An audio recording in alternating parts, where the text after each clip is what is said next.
দায়িত্বভার গ্রহণের পর থেকেই কর্মব্যস্ত সময় কাটাচ্ছেন অন্তর্বর্তীকালীন সরকারের প্রধান উপদেষ্টা নোবেলজয়ী ডক্টর মুহাম্মদ ইউনূস। সেই ধারাবাহিকতায় সোমবার সকালেই রাষ্ট্রীয় অতিথি ভবন যমুনা, যা বর্তমান সরকারের কার্যালয়ে সরকার প্রধানের দায়িত্বে থাকা ২৫টি মন্ত্রণালয়ের কর্মকর্তাদের সাথে আলোচনায় বসেন, খোঁজখবর নেন সামগ্রিক পরিস্থিতির। এ সময় ডক্টর ইউনূস মন্ত্রণালয় ও দপ্তরগুলোকে স্বচ্ছতার সঙ্গে অগ্রাধিকার ভিত্তিতে কার্যক্রম শুরু করার নির্দেশ দেন।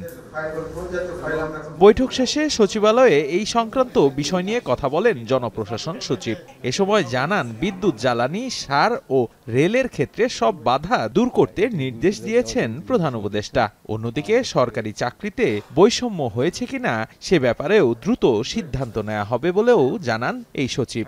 Over the last 50 to 60 years যে সকল BCS এর ব্যাচের যে পদোন্নতি হয়েছে, সেই পদোন্নতি যারা বঞ্চিত হয়েছেন তাদের বিষয়গুলোকে আমরা সহানুভূতির সাথে আমরা বিবেচনা করছি এবং আমাদের ইতিমধ্যে আমরা কাজ শুরু করে দিয়েছি। সার আছে, খাদ্য আছে, বিদ্যুৎ, জ্বালানি, বন্দর এবং রেল, এই সকল বিষয়গুলোকে দ্রুত ফাংশনাল করার জন্য তিনি নির্দেশনা দিয়েছেন এবং এই ফাংশনাল করার জন্য স্থানীয় পর্যায়ে যে সকল সিদ্ধান্তগুলো নিতেই হবে সেগুলো যেন জরুরির ভিতরে নেওয়া হয়, এই জন্য তিনি নির্দেশনা দিয়েছেন।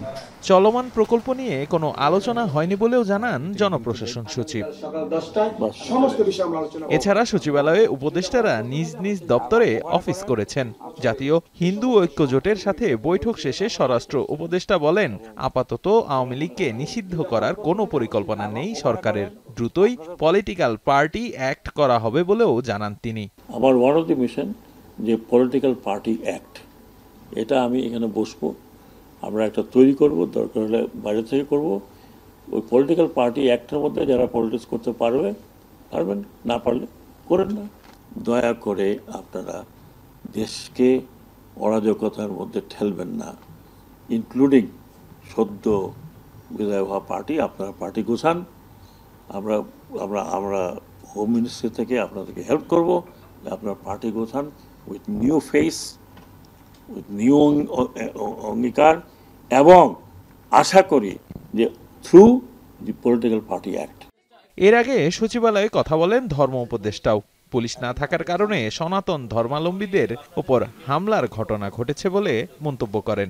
অর্থ মন্ত্রণালয়ের সাথে যোগাযোগ রেখে ক্ষতিগ্রস্তদের আর্থিক সাহায্য আমরা কতটুকু করতে পারি সে বিষয়ে আমরা কালকে একটু সিদ্ধান্ত নেব এবং মাঝখানে পুলিশের অনুপস্থিতির কারণে এই আক্রমণটা একটু বেশি হয়েছে।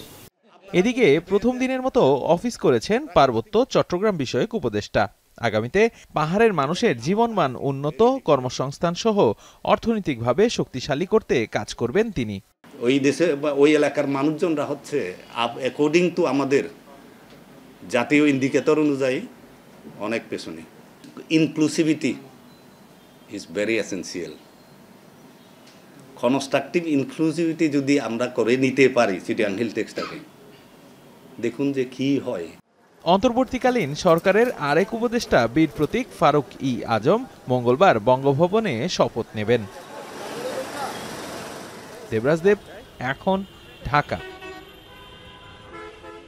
২৫০টিরও বেশি ডিজাইন অপশন নিয়ে ওয়ালটন স্মার্ট ফ্রিজ, বোঝে আপনার প্রয়োজন।